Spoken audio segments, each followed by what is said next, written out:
Welcome to The Explainer. Today we're diving into the complex and deadly violence unfolding in Nigeria. It's a crisis with truly staggering numbers, and as you'll see, some deeply conflicting explanations for what's really going on. Okay, so to really grasp what's at stake here, we have to start with the human cost. The numbers behind this crisis, they're almost hard to wrap your head around. Let's start with this number, 7,087. According to a really detailed fact-finding report by investigator Mike Arnold, that's how many Christians were documented as killed in just the first 8 months of 2025. I mean, just think about that. It averages out to 32 people murdered every single day.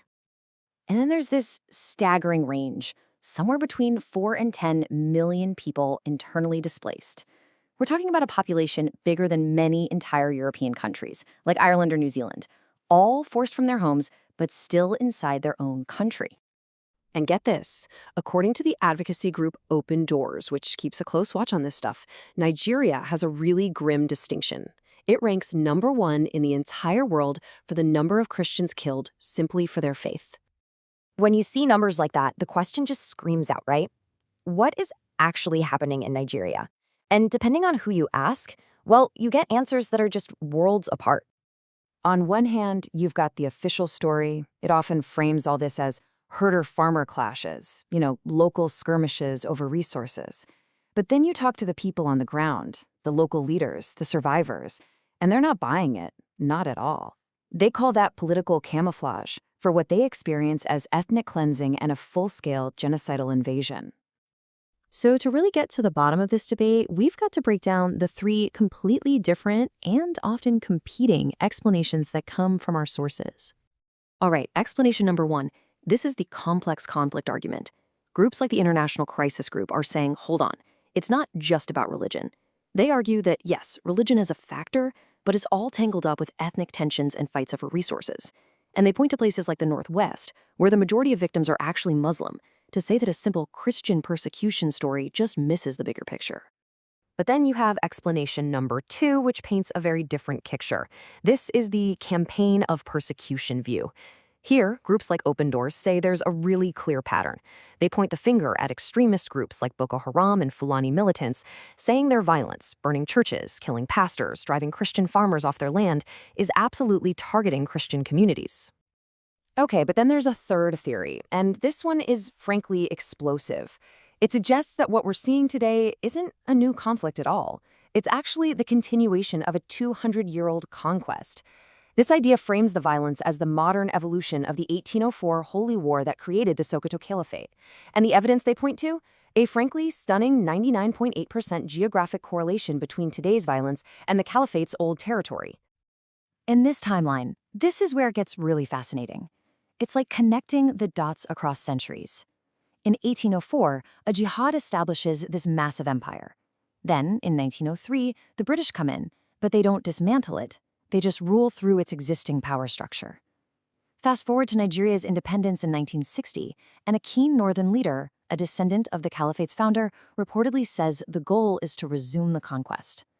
This historical context completely reframes the brutal 2011 election violence, not as a random event, but as a major turning point in a much, much older story.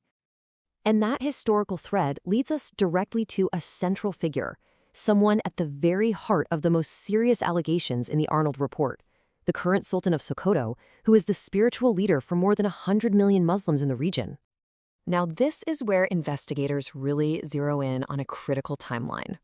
You see, between 2003 and 2006, the man who would become Sultan was Nigeria's defense attaché in Pakistan, with responsibility for Afghanistan, right at the peak of the global war on terror.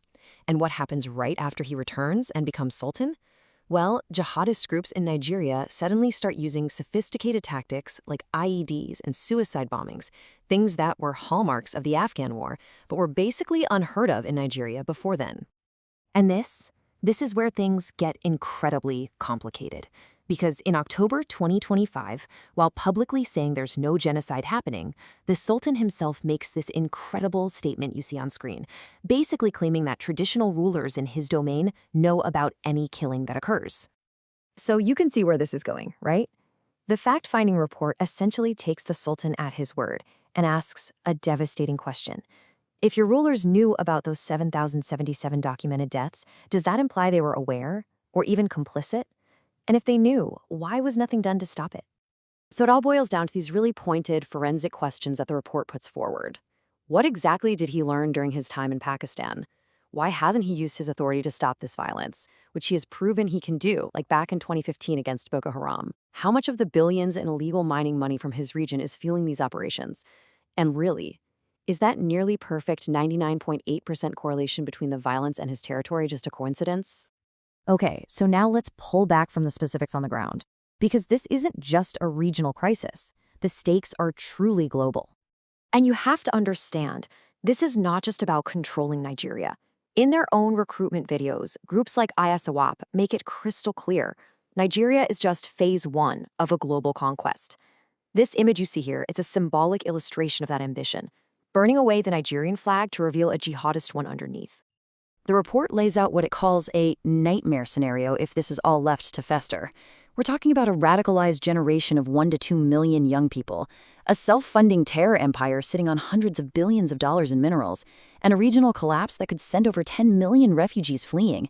It would create a threat that could dwarf anything we ever saw with ISIS. And we can't forget, behind all these geopolitical warnings and strategic analyses, there is just an unbelievable human cost. Entire communities are being wiped off the map, creating what the report calls a displaced generation. Millions of kids especially living in camps with no education and really no future. And look, this isn't just some alarmist theory from a single report. We're talking about the recently retired commander of U.S. Africa Command, testifying before Congress. He has already called this exact region the epicenter of global terrorism, pointing directly to the surge in extremist violence. So when you put it all together, it's clear this is way more than just herder-farmer clashes. Nigeria's crisis is sitting right at a complex crossroads of old historical grievances, modern religious identity, resource conflicts, and just staggering geopolitical ambition. Which leaves all of us, the entire international community really, with one final urgent question. With millions of people displaced, a potential terror empire on the rise, and global security hanging in the balance, we have to ask, what is the cost of doing nothing?